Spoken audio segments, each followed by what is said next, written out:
The engines were being cleaned and polished for the day. Bert, who was going out first, had a tall chimney in his funnel to draw up his fire. "We got visitors today," said his driver. Rex yawned.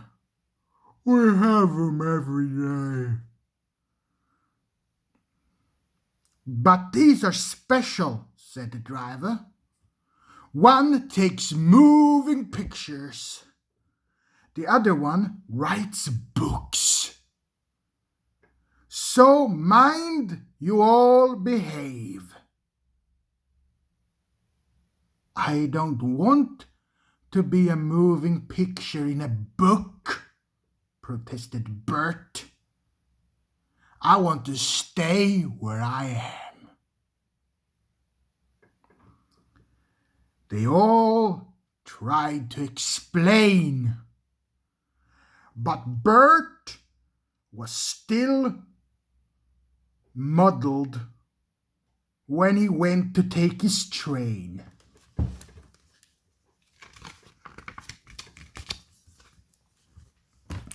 The visitors were clergymen, one fat, the other thin. They arrived in a little car. Both had cameras. They shook hands with Bert's driver.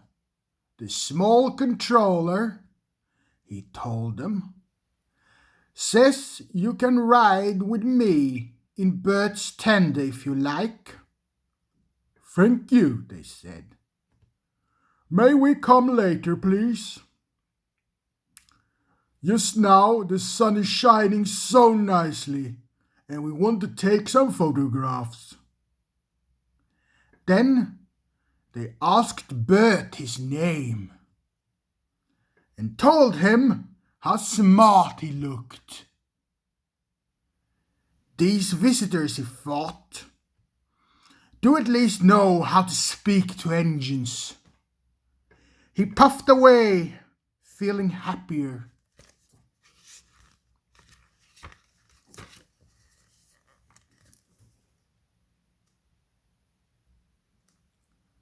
Wherever the line came near the road, level crossings, bridges, stations, there the two clergymen were, holding their cameras. Bert found this rather upsetting. They might wave at an engine, he complained.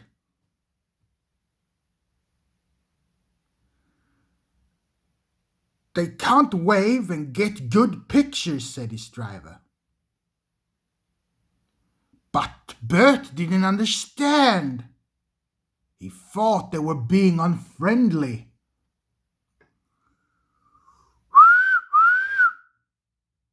The little car shot past once more. But Bert made no reply.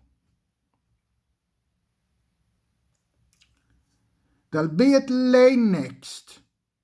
The lane is a side road.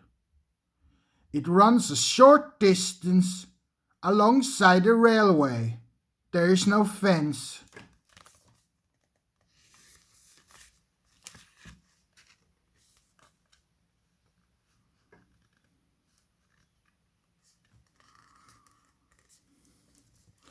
It had rained hard the night before. There were puddles in the lane. The thin controller sat in the car. The fat one waited with his camera. He took his pictures and jumped in. And they were off, racing the train into the lane's end. Unluckily, just as they passed Bert, they went for a puddle. Muddy water splashed all over Bert's boiler. "Oh!" said Bert. The clergyman didn't know. They were ahead and out of the car, smiling, waiting for Bert to catch up.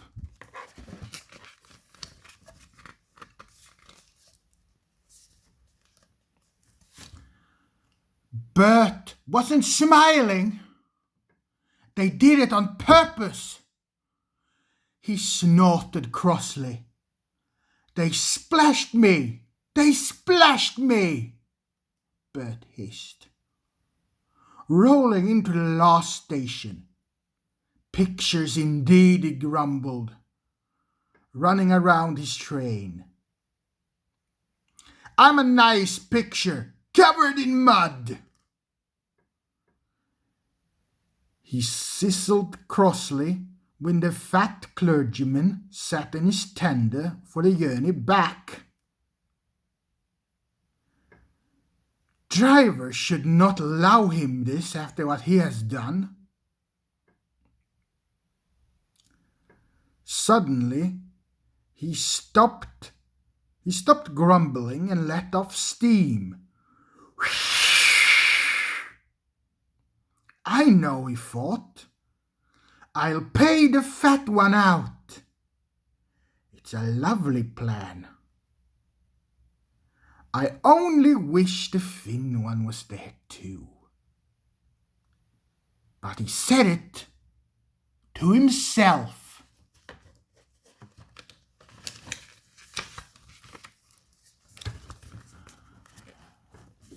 Bert ran nicely until they reached the woods. The line climbs steeply here. Bert usually rushes the hill. This time, he deliberately dawdled. "Come on," said his driver. "Give him full steam." But this was what Bert wanted. Tit for tat, tit for tat, tit for tat, tit for tat. He snorted, storming up the slope. Rain-stoked branches met close overhead. Bert's blast, shooting straight up, shook him widely.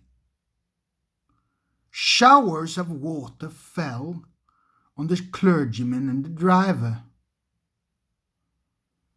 Their soaking did not stop. They had topped the race, and steam could be reduced for the downhill run.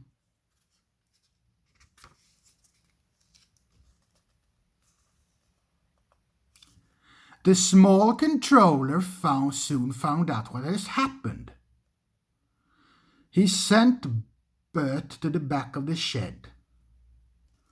"You're a very naughty engine," he said sternly. "I won't have rudeness to visitors. They splashed me," said Bert. "I was only... That's no excuse. I'm ashamed of you." Bert went sadly away. But he was happy again when Rex and Mike came in. "Those visitors are nice," he told them. "They came and said sorry. I said sorry too. Then they cleaned me like Driver does. They know a lot about engines." He went on. "The thin one is writing about me in a book. He promised he'd write about you too. Think of that.